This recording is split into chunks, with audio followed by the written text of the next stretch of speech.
stile edhe një letër, më thënë. Nuk dua të të pyes se mund t'jetë sigurisht diçka personale, është personale, po diçka si përfaqësore mund ta them, domethënë ishte një letër duke e ditë që unë mund mos dalë edhe nga operimi ose mund të jem edhe i paralizuar. I shkruaja diçka të vogël se mbase mund të ishin fjalët e fundit që do i thoja dhe nuk i dihet. Edhe i lash edhe barrën më të madhe në qafë, që nëse më ndodhte diçka mu, do ja tregonte ajo prindërve se çfarë kishte ndodhur, domethënë, pjesën e hidhur. E kishte lexuar ana këtë letër? Po, patjetër, normal. Fatmirësisht, nuk dyshoj që ajo letër ka përfunduar me një të dua, më së shumti e të gjitha këto fjalë falënderuese që ti mund t'i kesh ndjerë në ato sekonda, po fatmirësisht ju keni sot mundësinë t'ja shprehni njëri tjetrit. Dhe kur dole nga operacioni, kur u këndele, si e ndjeve vetën? Mi spjego këto emocione. Ka qenë një moment që sa po më zgjojnë nga operimi, edhe më afrojnë gjithë doktorët si për kokës, që të më shifin a jam mirë apo jo, dhe po më zgjonin, zgjohem një moment edhe shikoj që janë doktorët si për, dhe ty kujtojmë që pas ka shku çdo gjë mirë, se kontrolloj duar, se ato më thanë mund ngelesh dhe i paralizuar. Edhe doktorët që më thotë ngreje dorën e majt, unë që ngrej dorën e majt dhe gjithë doktorët që plasin në gëzim në atë moment, edhe unë që filloj qajt, ato thonë qa ka, ndoj ndhimbje, ndoj problem, ndoj një gjë. I thash, jo, thjesht jam i lumtur, i thash të shpëtu. Është zakonshme. Pra, në një moment që e ke ndjerë atë rilindjen edhe kthimin në jetë, në cilën fazë më pas more telefonin ose edhe i takove prindrit për t'i tregu?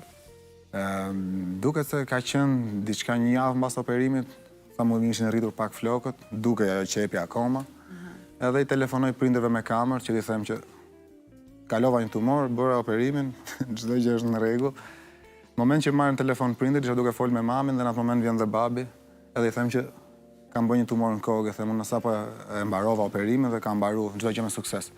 Edhe babi shikon kamën, kore thot një muhabet këti, thot me këto shakat për herë, a do na tregosh thot në gjë tamam. Se beson. I thash jo, i thash e kam shumë seriozisht, mami në atë moment fillon qan, normalisht. Babi që pyet pa ndalim s'ka mundësi, thoshte nuk ka mundësi, është e pamundur. Se si e ke bë, tha pa na thonë gjë, domethënë si e fut në operim, ke mbaru tumorin, tash i thjesht na thuaj që ka mbaru. A je pishman sot që si ke tregu atyra, apo... As pak. Jo. As pak besoj se kam bërë prap vendimin e duhur.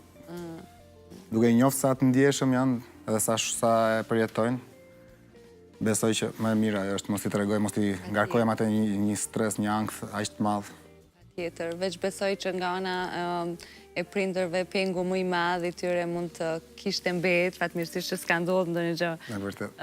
E keqe, por do i kishte mbet shumë peng që s'kan qenë me ty afër. Gjithsesi, më vjen shumë mirë që ti je sot me shëndet të plotë dhe uroj shumë që pavarësisht që ti më përmende që gjithë ato ditë e muaj kanë qenë me ankth, me depresion, me emocione të fuqishme. Sot dikuj, ose mbase edhe gjatë këtyre kohëve, nëse dikush ta njeh historinë edhe të ka pyet për dikë, si të flasim me dikë që është në një trajtim të tillë, ose që po përballet me një situatë të tillë, qa mendon që është shumë e rëndësishme nga ana emocionale dhe psikologjike? Besoj nga ana emocionale, psikologjike, gjitha është qëndrosh pozitiv, s'diskutohet më e rëndësishme nga të gjitha, të kesh njerëzit që të duan afër, të ndihmojnë, edhe nuk e di dhe një doktor i mirë normalisht, po që të qëndrosh pozitiv është shumë e rëndësishme sepse sa më shumë në depresion, në ankthje, aq më keq përkeqëson trupin nga ana kortizolit dhe nga ana hormonale. Domethënë është diçka që nuk të ndihmon në asnjë lloj aspekti. Kështu që të qenit pozitiv, të ushqyerit shëndetshëm normalisht, diskutohet një aktivitet fizik do ndihmonte shumë. Ti fitove kilogram? Shumë. Sa? Siç e shikon tek foto, gati rreth 40 kg. Domethënë 120 kg arrita maksimumin. Dhe pastaj zbrita deri në 82 kg. Domethënë këtu duken dy persona krejtësisht të ndryshme me një vit. Për sa kohë e bëre këtë? Për rreth 1 vit e gjysmë pak a shumë. 1 vit e gjysmë. Do kone vetë normalisht. Pas operimit kishe një rutinë të përcaktuar edhe të rekomanduar nga mjekët, një kufizim në aspektin e aktivitetit fizik ose të ushqyerjes? Në vërtetën gjitha i kam ndërtuar vetë, nuk është se më dha një doktor një guide, apo disha më thanë ha mirë, mundohet të bësh aktivitet fizik, të gjë di unë, se më atë punë merëm.